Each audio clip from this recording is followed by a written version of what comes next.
The city was alive with the usual evening chaos. Cars honking impatiently, neon signs flickering, people rushing past one another with heads bowed to their screens. On a cold street corner, under the dim orange glow of a broken lamp, a little girl stood alone. Her dress was torn at the hem, her shoes were too big and mismatched, and her tangled hair framed a face that carried a weight far beyond her years. She held a crumpled piece of cardboard with shaky hands.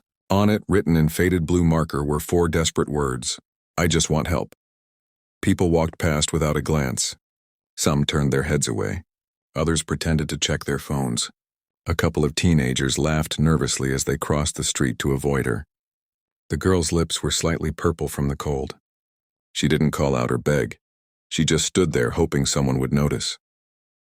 Across the street, Daniel, a single father in his mid-30s, was hurrying home after a long day at work. He worked 2 jobs, morning shifts at a construction site and evenings as a delivery driver, to provide for his 8-year-old daughter, Sophia. His tired eyes scanned the sidewalk automatically, always alert, always protective. He was late. Sophia would be waiting, probably with her homework spread across the kitchen table, asking him to check her math. As Daniel approached the crosswalk, his gaze locked on the girl. Something in her stillness made him stop. She wasn't like the others he occasionally saw asking for money. There was a kind of quiet desperation in her eyes that reminded him of Sophia, the year his wife passed away. That same hollow, searching look. He hesitated. He didn't have extra money to give. He was behind on rent, his back ached, and tomorrow he had to be up before dawn again. Logic told him to keep walking, but his heart didn't. He crossed the street toward her. "Hey," he said softly, kneeling a little so he wouldn't tower over her. "What's your name?" The girl looked startled, as if no one had spoken to her in days.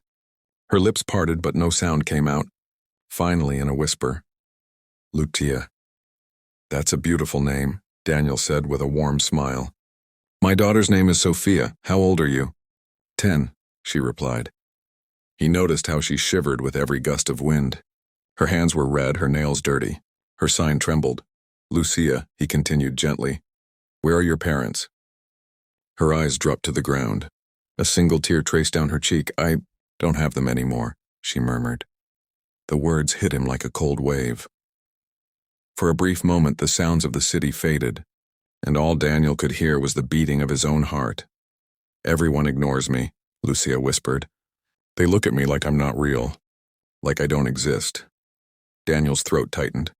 He had seen cruelty before, but nothing cut as sharply as the quiet pain of a child abandoned by the world. He took off his worn jacket and draped it over her shoulders. "You are real," he said firmly. "And you matter." Lucia blinked, surprised. No one had ever spoken to her that way. Not since the accident. Not since she lost everything. Daniel brought her to a nearby cafe. Not a fancy place, but warm and filled with the comforting smell of bread and coffee. He ordered a bowl of soup and a sandwich for her. She ate like she hadn't had a proper meal in days, which, as it turned out, was true. Bit by bit, she began to talk. Her parents had died in a car crash 2 years ago. She'd been living with distant relatives who treated her like a burden. When things got worse, she ran away. For the past 3 months, she'd been surviving on the streets, sleeping behind dumpsters, avoiding dangerous people, and praying someone would notice her. "I used to dream about someone coming to find me," Lucia said quietly, stirring the last spoonful of soup. But no one ever did. Daniel listened, his heart breaking. He thought of Sophia. What if one day something happened to him and she ended up like this?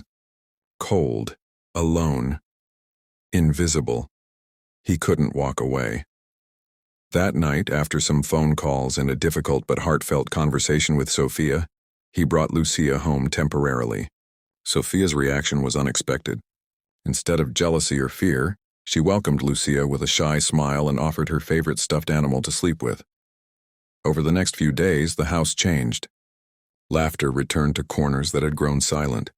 Sophia and Lucia became inseparable, drawing pictures, sharing secrets, whispering past bedtime.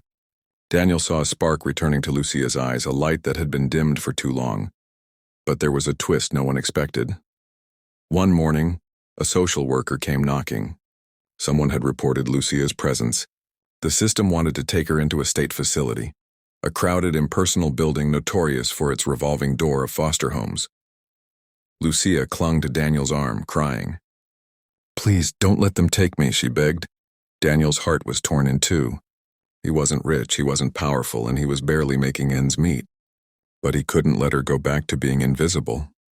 In that moment, he knelt down, held her shoulders, and said the words that would change everything. "You're not alone anymore, Lucia. I'm not going to ignore you. Not now, not ever."